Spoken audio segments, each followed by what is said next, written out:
What's going on? What's going on, everyone? Jeremy here with RC Nightmare. Back in the shop right now. I've had this Raptor R 4x4 sitting around for, I don't know, a good minute or two. And I thought I wanted to finally open it up and get at it. See, I bought all these RC cars with the thought, hope, prayer that I would bring back RC Nightmare. So I really have everything that you're seeing standing around me literally ready to rock, ready to get unboxed. This is phase one. I unbox everything, look at it, figure out what upgrades I need, run them, do running videos, all that kind of stuff. This is the Raptor R, a truck that I did want for a very long time until they became relatively unobtainable. And I started to read all sorts of weird things about their drivetrain and stuff like that, but still a cool truck. I like their Ford Raptor. It's a Traxxas Slash, essentially. It's extended, it has a longer wheelbase than the standard Slash. So the extended wheelbase has a 15.1 inch wheelbase versus the Slash's 4x4's 12.8 inch wheelbase. So you're gonna get a lot more stability out of this. This is also the Pro scale, so you're going to have more detail in it. You're going to have stuff like the detailed front grille, looks a little more like an actual Ford Raptor, LED lights, side mirrors, hood vents, tailgate with rear bumper and LED lights. Outside of that, so if you already have a Slash 4x4, what are you getting with this that's different? Well, it looks like a Raptor R and it has a longer wheelbase. That's what it is. Now, if you don't have a Slash 4x4, then it's still cool. It's just what I try to put into perspective, what I do on my channel, is I try to come at it from like a practical standpoint. Generally, my audience isn't like super hardcore. They're hobbyists like me.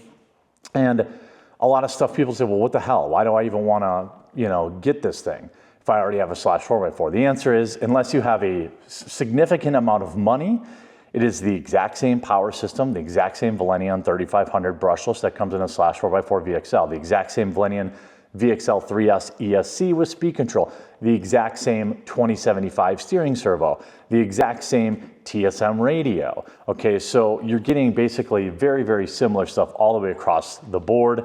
Now, it does have the heavy duty stuff on it, so you've got the Extreme HD outer drive line and suspension components that comes from the Max, so you have the Max drive shafts, steel wheel hexes instead of plastic, caster blocks, steering blocks, hub carriers, shock towers, suspension arms, and oversized sealed ball bearings. So you are getting a bit of the heavy duty kit already baked in.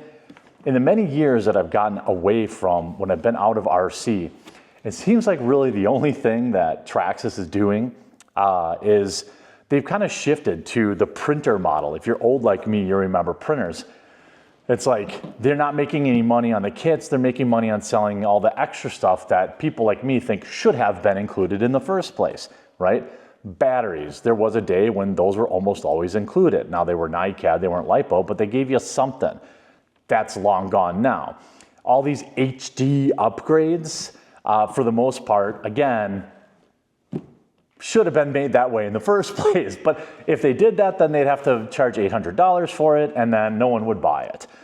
So you have obviously the higher detail on the tires and stuff like that. So if you're into scale, who buys this truck, right? You're into scale. My German Shepherds are mad that they're not allowed in here right now, but they are, well, a handful to say the least. If you're into scale and you don't already have a Raptor 4 or a Slash 4x4, then I would say that this is worth considering. It really does pull the 60 miles an hour that it claims via the speed pinion that is included. It's not one of those things where, oh, it claims to go 100 miles an hour and it doesn't really. It really does. I've seen lots of speed runs done by it. So of course you have the TSM. Now I'm old school.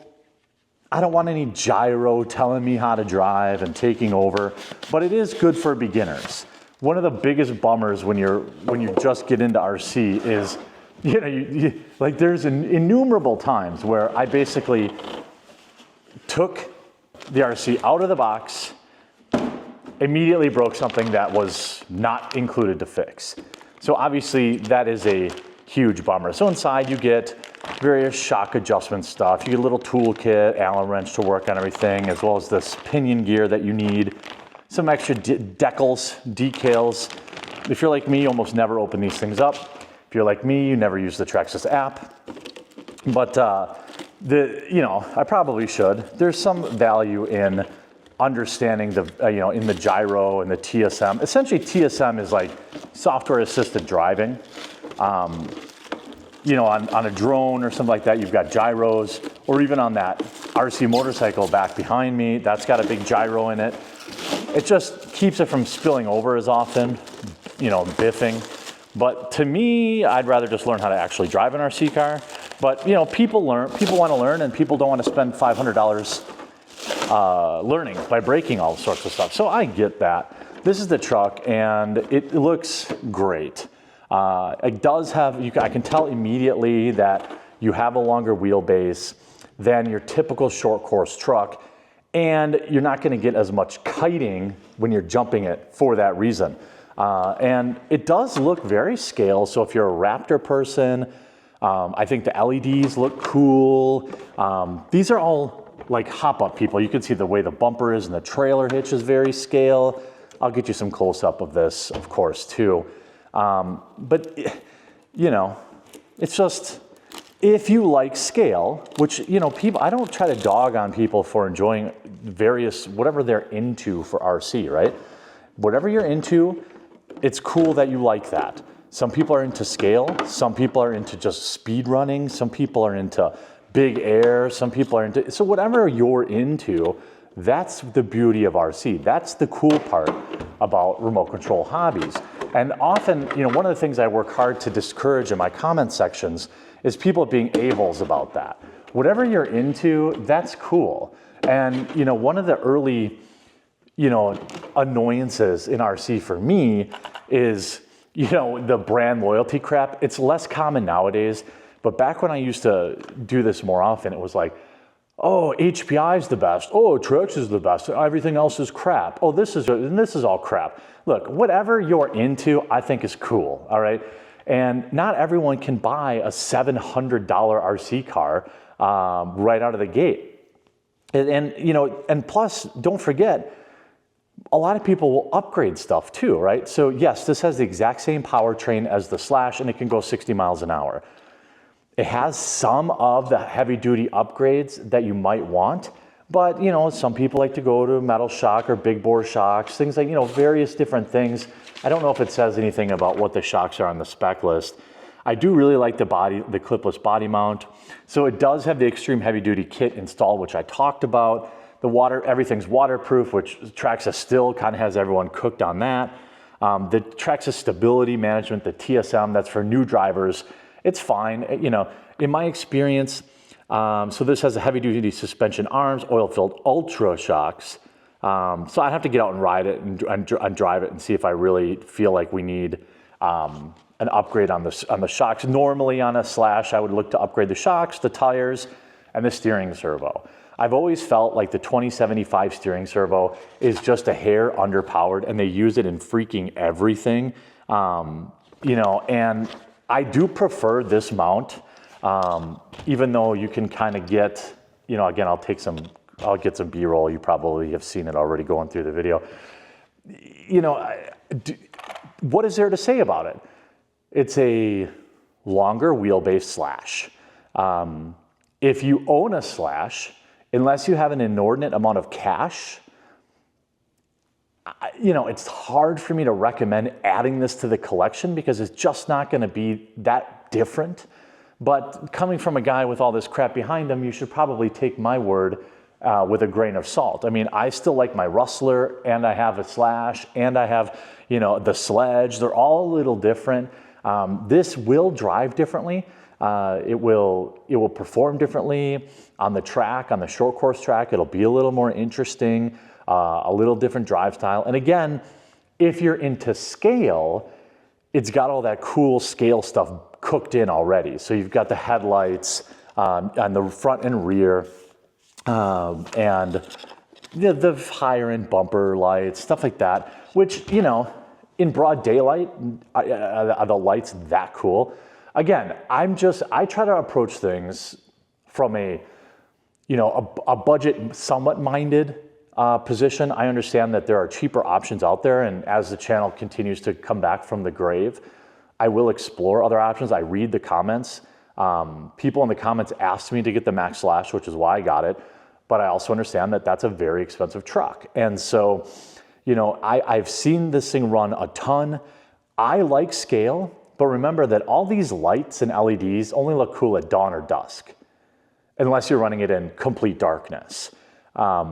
The one big thing that I've always liked Traxxas for is, of course, their waterproof technology. It's rock solid. I've been running Traxxas stuff basically underwater for my whole life, and I've never really had a water issue.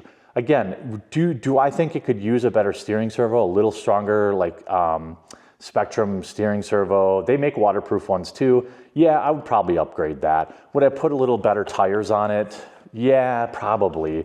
Again, these are scale. They look like the real truck. They look like real BF Goodwrench all-terrains. But where I rock is generally in like dirt and rocks, and I want a little bit more beefiness. These will probably perform just fine on the road.